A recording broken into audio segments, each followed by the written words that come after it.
ورحمة الله وبركاته. الحمد لله نحمده ونصلي على رسوله الكريم أما بعد فقد قال الله تعالى في كلامه المجيد والفرقان الحميد أعوذ بالله من الشيطان الرجيم إن الله وملائكته يصلون على النبي يا أيها الذين آمنوا صلوا عليه وسلموا تسليما اللهم صل على سيدنا مولانا محمد وعلى آل سيدنا مولانا محمد.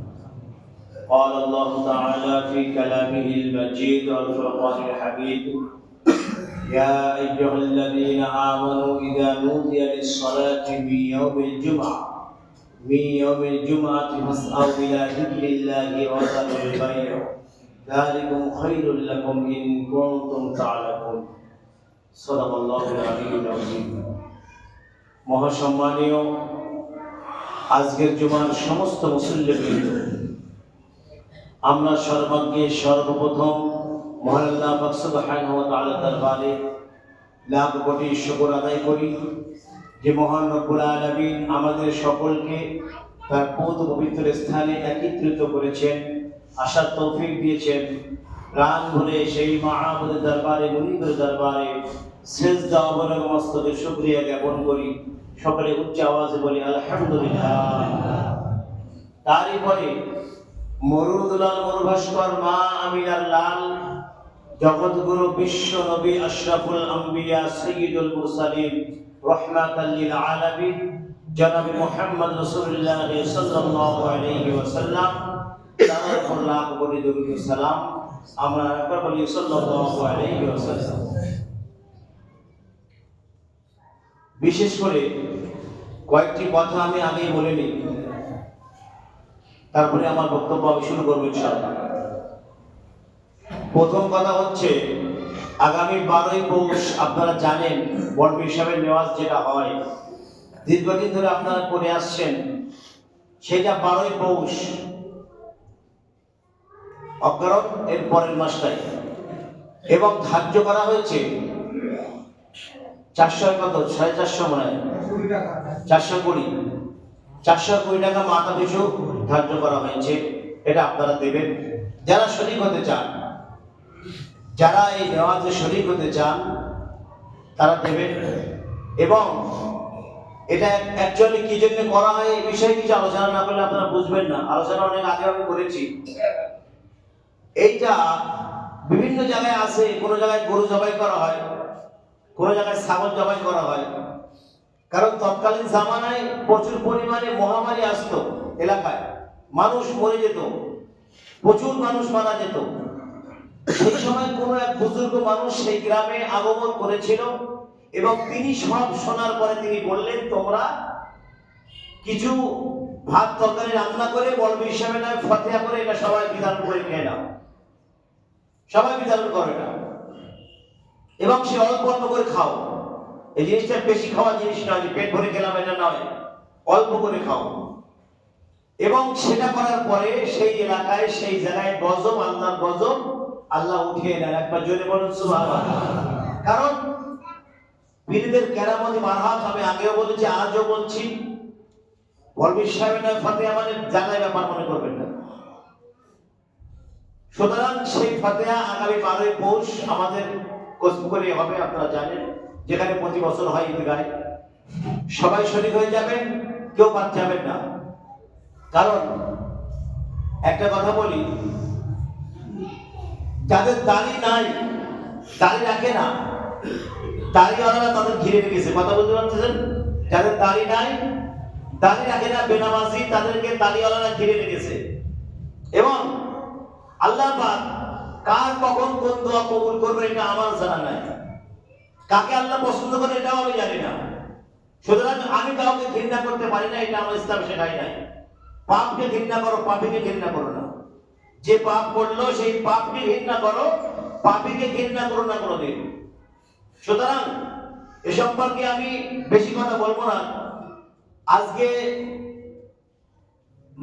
জমাদিউস সানি মাসের প্রথম জুমা, আগামীকাল শনিবার জাহাঙ্গীর মোল্লার বাড়িতে জলসা আছে, আপনাদের সকলকে দাওয়াত দেওয়া হচ্ছে, সবাই যাবেন।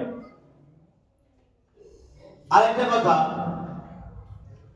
যারা মসজিদের থেকে ওয়াদা করেছিলেন, আমি গত জুমায় বলেছি, আজও বলছি, তাদের ওয়াদাটা তাড়াতাড়ি আপনারা দিয়ে দেন। যারা যারা যেখানে ওয়াদা করেছিলেন, জলসায় বসে এখানে হাত তুলেছিলেন, কেউ সিমেন্ট বাড়ি দেবেন, কেউ বালি দেবেন, কেউ পাথর, যে যা হাত তুলেছিলেন সেটা তার ওয়াদা আপনারা পূর্ণ করেন, দেরি করবেন না। জীবন থাকতে ওয়াদা পূরণ করবেন, নাহলে আপনি মারা গেলে আপনার ছেলে আপনার ওয়াদা পূরণ করবে, এটা আশা করবেন না কোনোদিন। আমি মারা গেলে আমার সন্তান আমার ওয়াদা পূরণ করবে, এটা আমি আশা করতে পারি না। কিন্তু আশা করতে পারে তারাই যাদেরকে আল্লাহ সেই তৌফিক দিয়েছেন, যাদের সন্তানের উপরে ভরসা করেন, তারা আশা করতে পারেন যে আমার সন্তানের উপরে আমার ভরসা আছে, যে আমার ওয়াদা সে পূর্ণ করবে। কিন্তু যার ওয়াদা সে তাড়াতাড়ি পালন করবেন, দেরি করবেন না। মৃত্যু আসার আগেই আপনার ওয়াদা আপনি পূর্ণ করেন।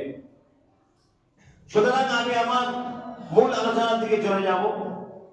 তো বিশেষ করে 12ই পৌষ সম্পর্কে আরো দীর্ঘ আলোচনা অনেক লম্বা আছে, আমি সংক্ষেপে দুই এক কথা বললাম মাত্র। যদি বলেন যে বড় হিসাবের নেওয়াজ কোন কিতাবে লেখা আছে, কোন হাদিসে আছে, আমার দেখাবার ক্ষমতা নাই। কিন্তু এটা বাস্তব, কোন মানুষ অস্বীকার করতে পারবে না। এটা দীর্ঘদিন ঘটে আসছে, এটা অস্বীকার করতে পারবে না। সব জিনিস কিতাবে আছে বললে হয় না। বুঝলেন, কিছু জিনিস আছে যেগুলো কিতাবে নাই, সেগুলো করতে হয়। কিছু বিদআত আছে যেগুলো না করলে ইসলাম থাকে না। কিছু বিদআত আছে যে বিদআত করলে, বিদআতগুলো না পালন করলে ঈমান থাকে না, ইসলাম থাকে না। উদাহরণ, মাদ্রাসা কি নবী জামানায় ছিল? আপনার কথা বলবেন, মাদ্রাসা নবী জামানায় ছিল একটাও? আজকে কোটি কোটি মাদ্রাসা পৃথিবীতে, কেন এটা বিদআত? মাদ্রাসাটা বিদআত, নবী জামানায় ছিল না এগুলো। কোরআন 30 পারা বিশ্ব নবী সাল্লাল্লাহু আলাইহি ওয়াসাল্লাম দেখেছে তো কি কোনদিন? আপনারা কথা বলেন, বিশ্ব নবী তার সাহাবী কোরআন 30 পারা কেউ দেখেছে? কেউ দেখে নাই।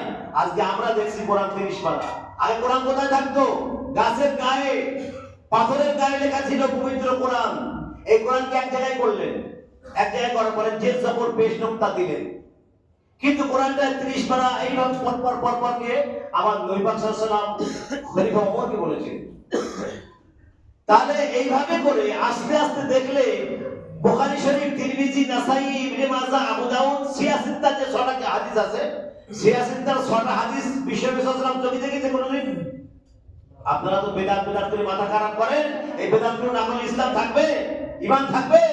কিছু বেদাত আছে যেগুলো না করলে ঈমান থাকবে না, ইসলাম থাকবে না। সে বেদাতগুলো অবশ্যই প্রয়োজন। সব জিনিস হাদিস কোরআনে পাওয়া যাবে না, এটা মাথায় রাখবেন। আপনি যদি বলেন যেগুলো হাদিস কোরআনে নাই সেগুলো আমি করব না, আমি বেরিয়ে যেতে পারেন, কোনো আপত্তি নাই আমার কোনো সমস্যা নাই। আপনি সাইডে থাকতে পারেন, কোনো অসুবিধা নাই। কিন্তু মনে রাখবেন, একটা কথা বলি, যে কথা আগেকার বুজুর্গরা বলে গেছেন, যে কথাগুলো, সেই কথাগুলো এখন বাস্তব কেটে যাচ্ছে। সেই কথাগুলো বাস্তবে এখন চলছে। সেই কথাগুলো যেগুলো কোরআনে নাই, হাদিসে নাই, সেই কথাগুলো আমরা এখন পালন করছি। যেমন হালকা জিকির বার করার যে সিস্টেমটা আছে, কোরআন হাদিসে আছে, কোন জায়গায় দেখাতে পারবেন?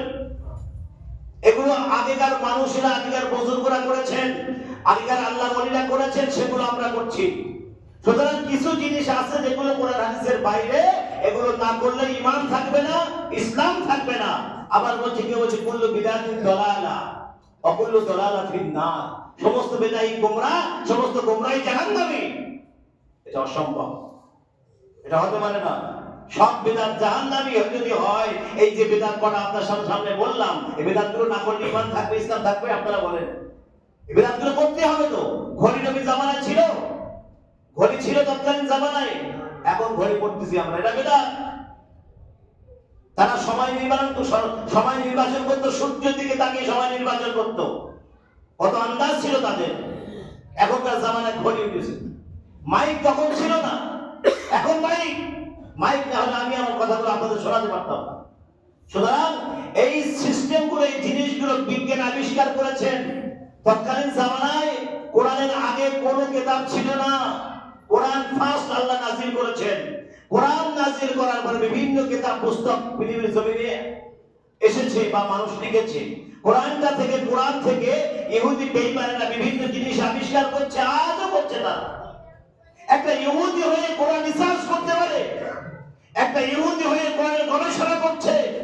আমরা মুসলমান কোরআন পড়তে পারি না, দুঃখের বিষয়, দুঃখের কথা বললাম এটা। আমরা মুসলিম কোরআন পড়তে পারি না, কোরআন কি আমরা বুঝি না।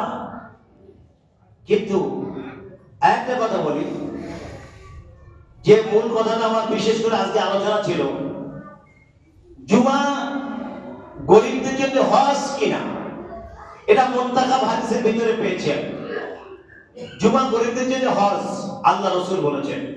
কারণ আল্লাহ রাসূল বলেছেন, যদি কোনো গরিব ব্যক্তি হজে যেতে পারবে না, এমন ব্যক্তি যার অর্থ নাই, সে যদি জুমার দিনে সকাল সকাল গোসল করে আল্লাহর ঘরের দিকে ধাবিত হয় এবং ইদা খরাজাল ইমাম আলা সালাতা ওয়ালা কালাম, ইমাম প্রবেশ করার পরে সে নামাজ পড়লো না, কোনো কথাও বললো না, চুপচাপ বসে থাকলো, সুন্নাত আদায় করলো, আদায় করার পরে তার খুতবা সে সুন্দরভাবে মনোযোগ সহকারে শুনলো, খুতবা শোনা মনোযোগ সহকারে শ্রবণ করলো, তারপরে ইমামের সঙ্গে 2 রাকাত ফরজ নামাজ আদায় করলো, আল্লাহ রাসূল বলেছেন সে একটা উমরা হজের সওয়াব পেল। একবার জোরে বলুন সুবহানাল্লাহ।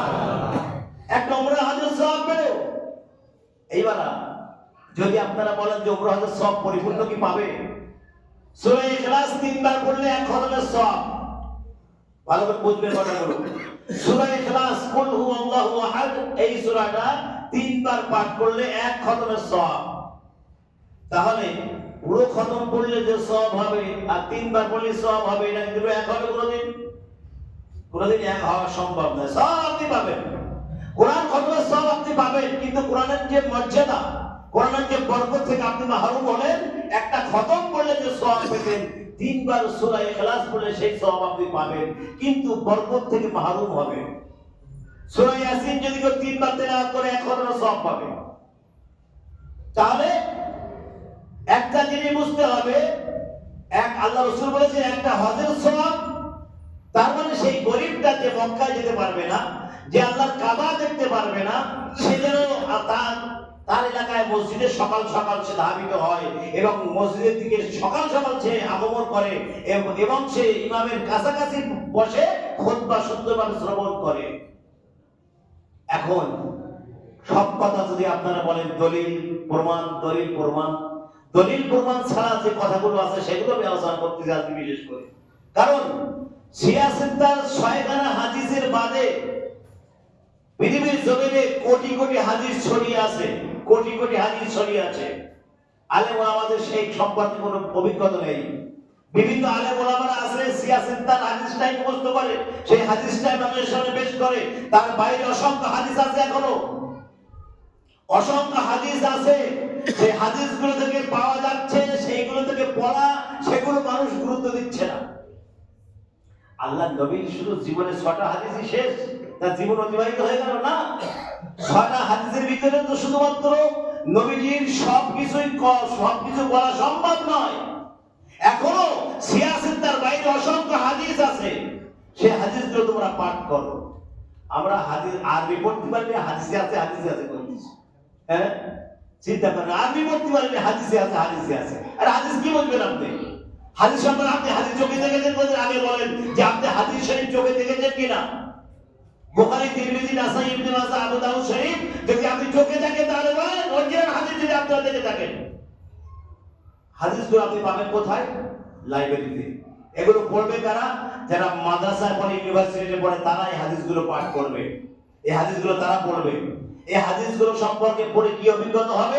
বিশ্বনবী সাল্লাল্লাহু আলাইহি ওয়াসাল্লামের আদর্শ নিয়ে যদি তারা পাঠ করে, তারা যদি পড়াশোনা করে, অবশ্যই সে সম্পর্কে তাদের জ্ঞান থাকবে। এক একটা পাঠে এক একটা বিষয়ে জ্ঞান দেওয়া। হাদিস শরীফে, বুখারী শরীফের মধ্যে কয়েকটা খণ্ড আছে, কয়েকগুলো পাঠ আছে। এই পাঠগুলো যদি আপনারা পাঠ করেন, যেমন নামাজ সম্পর্কে, যাকাত সম্পর্কে, নামাজ সম্পর্কে, বিভিন্ন সম্পর্কে এক একটা পাঠ ভাগ করা আছে। এই পাঠগুলো যদি আপনি পড়েন, এগুলো যদি আপনি পাঠ করেন, তাহলে কি হবে? বাংলায় যে হাদিসগুলো বার হয়েছে, এই হাদিসের সঙ্গে বুখারী শরীফের হাদিসের কোনো মিল নাই। যদি আপনি বলেন কেন, কিভাবে নাই, আমি প্রমাণ করব। এই হাদিসের নাম্বার ওই হাদিসের নাম্বার কোনোদিন একত্রিত হচ্ছে না, বুখারী শরীফের হাদিসের সঙ্গে একত্রিত হচ্ছে না, এই নাম্বারগুলো মিলছে না, হাদিস নাম্বারে মিল খাচ্ছে না। হাদিস নাম্বার যদি না মেলে আপনার হাদিসের সঠিক না, এটা আপনি প্রমাণ করছেন যে আপনার হাদিস সঠিক নয়। সুতরাং আমি বলতে চাই, জুমা গরিবদের জন্য হজ, এটা আমি প্রত্যেকের জন্য বলছি। জুমার দিনে সকাল সকাল গোসল করে মসজিদে আসেন, ইমাম সাহেবের কিছু বক্তব্য আপনারা শ্রবণ করেন, তারপরে তার খুতবা শোনেন, খুতবা মনোযোগ সহকারে শ্রবণ করবেন, মন কান দিয়ে শুনবেন, ঘুমাবেন না, এদিক ওদিকে মন দেবেন না, মন দিয়ে শুনবেন, এক কথায় মন দিয়ে খুতবা শুনবেন। তারপর ফেরেশতা মণ্ডলী যখন খুতবা শুরু হয়, ফেরেশতারা তখন সঙ্গে সঙ্গে বসে যায়, তারাও খুতবা শ্রবণ করে। একবার জোরে বলুন সুবহানাল্লাহ। ফেরেশতারা শ্রবণ করে। আচ্ছা, ফেরেশতাদের কাজ কি এখানে আজকে? যারা আগে আসলো জুমা মসজিদে, তার নামটা লিখলো প্রথমে। কেন লিখলো? সে ব্যক্তি কিসের সওয়াব পাবে? একটা গরু জবাই করার সওয়াব পাবে, বা উট জবাই করার সওয়াব পাবে, যে প্রথমে আসলো মসজিদে। তারপরে একটা বকরি জবাই করার সওয়াব পেল। এভাবে করতে করতে অবশেষে ডিম সাদকা করার সওয়াব পেল। লাস্টে যে আসলো, জুমার ফজিলত সম্পর্কে আলোচনা করতে গেলে অনেক কথা বলতে হয়। যেহেতু আজকে এই আলোচনাটা আমি শুরু করেছি, এজন্য আমি এই আলোচনা করছি। আজকে জুমার দিনে যে সর্বপ্রথম আসলো, সে একটা গরু সাদকা করার সওয়াব পেল। এখন আপনারা মনে করতেছেন যাবো 2 রাকাত নামাজ পড়বো, চলে আসেন। ব্যস্ত মানুষ, বিভিন্ন কাজে কর্মে ব্যস্ত থাকে, যাবো 2 রাকাত ইমাম সাহেব শুধু পড়বো, চলে আসেন। কিন্তু না, জুমার দিন থেকে আমার আল্লাহ খাস বানিয়েছেন। আল্লাহ পাক বলেছেন, ইয়া আইয়ুহাল্লাযীনা আমানু ইযা নুদিয়া লিস-সালাতি মিন ইয়াউমিল জুমআহ, হে বিশ্বাসী গণেরা, হে ঈমানদার গণেরা, আল্লাহ ওয়ালা গণেরা, শোনো, যখন জুমার নামাজের জন্য তোমাদেরকে আহ্বান করা হয়, জুমার সালাতের জন্য আহ্বান করা হয়, ডাকা হয়, তখন তোমরা সব কাজ বাদ দিয়ে আল্লাহর জিকিরের জন্য মসজিদে ধাবিত হও। একবার জোরে বলো সুবহানাল্লাহ। আল্লাহর জিকির মানে কি? আল্লাহর ইবাদতের জন্য মসজিদে ধাবিত হও। জিকির শব্দ কোরআন শরীফে বিভিন্ন জায়গায় ব্যবহার করেছেন আল্লাহ, সব জিকিরের কথা বলেছেন। সুতরাং জিকির সম্পর্কে আবার অন্য আলোচনা হবে। আল্লাহ পাক বলছেন, ইয়া আইয়ুহাল্লাযীনা আমানু ইযা নুদিয়া লিস-সালাতি মিন ইয়াউমিল জুমআহ ফাসআউ ইলা যিকরিল্লাহি ওয়া যারুল বাইয়া যালিকুম খায়রুল লাকুম ইন কুনতুম তা'লামুন। যদি তোমরা জুমার দিনে সকাল সকাল আসো, দেরি করো না, তাড়াতাড়ি আল্লাহর ঘরের দিকে ধাবিত হও। জুমার দিনটা তোমরা খাস বানিয়ে নাও। আমার আল্লাহর কাছে জুমার দিনটা খাস বানানো আগের থেকে আছে। একবার জোরে বলো সুবহানাল্লাহ। জুমার দিনে তামাম দুনিয়া সৃষ্টি হয়েছে 6 দিন সমপরিমাণ সময়ে। যেদিন সৃষ্টি কমপ্লিট হয়েছে সেদিন ছিল জুমার দিন, ইয়াউমুল জুমআহ।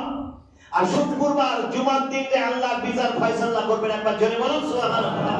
শুক্রবারের দিন এই তামাম কায়নাত আল্লাহ নিশ্চিহ্ন করে দেবেন, নেস্তনাবুদ করে দেবেন, বরবাদ করে দেবেন, ফানা করে দেবেন তামাম কায়নাত।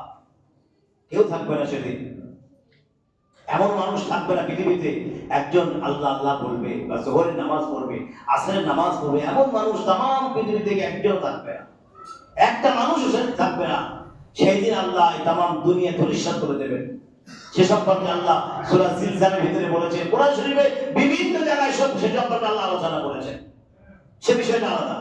সুতরাং আমি শুধু একটাই বলতে চাচ্ছি যে তোমরা যারা আল্লাহর আওয়াজ শুনে, মুয়াজ্জিনের আযান শুনে জুমার দিনে যারা ধাবিত হবে মসজিদের দিকে তাড়াতাড়ি আসবে, সকাল সকাল মসজিদে আসলো এবং ইমামের কাছাকাছি বসলো, খুতবা শ্রবণ করলো, নামাজ আদায় করলো, আল্লাহ রাসূল বলেন তারা একটি হজের সওয়াব পেল। একবার জোরে বলুন সুবহানাল্লাহ।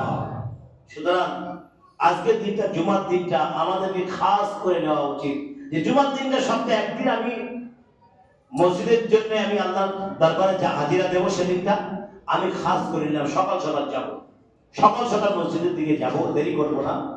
ইমাম সাহেব খুতবা পাঠ করবেন, আমি শ্রবণ করব, মন কান দিয়ে শুনবো খুতবাটা। খুতবা মানে লেকচার। আল্লাহ রাসূল যে ভাষণ দিতেন, খুতবার বাংলা অর্থাৎ লেকচার, ভাষণ দেওয়া। সুতরাং এটা আরবিতে, প্রত্যেকটা তামাম কায়নাতের দুনিয়ায় আরবিতে খুতবা হয়, কোথাও বাংলা, ইংরেজি, উর্দু, ফারসি কোনো ভাষায় খুতবা হয় না। তামাম দুনিয়াতে ওয়ার্ল্ডে আরবিতে খুতবা হবে, সমস্ত জায়গায় আরবি ভাষা। কারণ মৃত্যুর পরে সেখানে তো কোনো বাংলা ইংরাজি উর্দু কোনো ব্যাপার নাই, সেখানে আরবি চলবে। মৃত্যুর পরে মানুষের ভাষা চেঞ্জ হয়ে যাবে, নামই চেঞ্জ হয়ে যাবে, সে তখন আরবিতে কথা বলবে, বাংলায় আর কেউ কিচ্ছু বলবে না। তোমার জিজ্ঞেস করবে না যে তুমি কে, তোমার রব কে, তোমার ধর্ম কি, কোন ধর্মের মানুষ, তুমি কোন ধর্মের উম্মত, তোমাকে বাংলায় কেউ জিজ্ঞেস করবে না। কথা মাথায় রাখবেন, বাংলায় কোনো কথাই হবে না, সব আরবিতে কথা হবে। সুতরাং মানুষ মৃত্যুবরণ করলেই যখন তার দেহ থেকে রূহটা বেরিয়ে যাবে, দেহ থেকে রূহটা বেরিয়ে গেল এবং তখন থেকে তার ভাষাটা চেঞ্জ হয়ে গেল, তার ভাষা আরবি হয়ে গেল, অটোমেটিকলি আরবি হয়ে যাবে। আবার আল্লাহর কুদরতে তার ভাষা আরবি হয়ে যাবে, সে তখন আরবিতে কথা বলবে।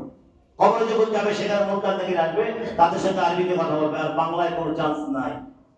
বাংলা দুনিয়ায় থাকা পর্যন্ত বাংলা চলবে, পরকালে যখন আপনি পাড়ি দেবেন তখন বাংলা ঘুরে যাবে, বাংলা থাকবে না, আরবি হয়ে যাবে। সুতরাং যে আরবিটা আমার কবর থেকে নিয়ে শুরু করে জান্নাত পর্যন্ত সেই ভাষা চলবে, সেই ভাষাটা কি জানা আমাদের দ্বারা সম্ভব নয়? সেই ভাষাটা আমাদের দ্বারা শেখা কি সম্ভব নয়? দুনিয়ার সব কাজ শিখতে পারছি, দুনিয়ায় সব কিছু চিনি বুঝি, কিন্তু শুধু আল্লাহকে চিনি না, আল্লাহকে বুঝি না। সব চিনি বুঝি, সবকে চিনি, সব বুঝি, শুধু চিনি না কোরআন, বুঝি না কোরআন, পড়তে পারি না কোরআন। দুঃখ আফসোস মুসলমানদের উপরে, যে যাদের উপরে কোরআন অবতীর্ণ করা হয়েছে, যে কওমের উপরে, যে নবীর উপরে আল্লাহ পাক যে নবীর উপরে কোরআন অবতীর্ণ করলেন, সেই নবীর কওম কোরআন পড়তে পারে না। দুঃখের বিষয়টা, আফসোস। আপনারা সকলে কোরআন শেখার চেষ্টা করেন, কোরআন পড়ার বোঝার চেষ্টা করেন, আল্লাহর কাছে দোয়া করেন যে আল্লাহ তোমার কোরআন যেন আমি পড়তে পারি, তুমি সেই তৌফিক দান করো। সেই দোয়া করবেন আল্লাহর কাছে যে আল্লাহ তোমার কোরআন যেন আমরা পড়তে পারি, সেই তৌফিক তুমি দান করো, এই দোয়া আল্লাহর কাছে করবেন। আর সবশেষে বলি, নামাজের শেষে সবাসানি আছে, আপনারা সবাই বলবেন, কেউ যাবেন না, মসজিদে সবাসানি হবে ইনশাআল্লাহ। যাই হোক, যে আলোচনা করলাম, আল্লাহ পাক আমাদের সকলকে এই আলোচনার উপরে আমল করার তৌফিক দান করুন। আমরা বলি আল্লাহুম্মা আমিন। ওয়া আখিরু দাওয়ানা আলহামদুলিল্লাহি রাব্বিল আলামিন।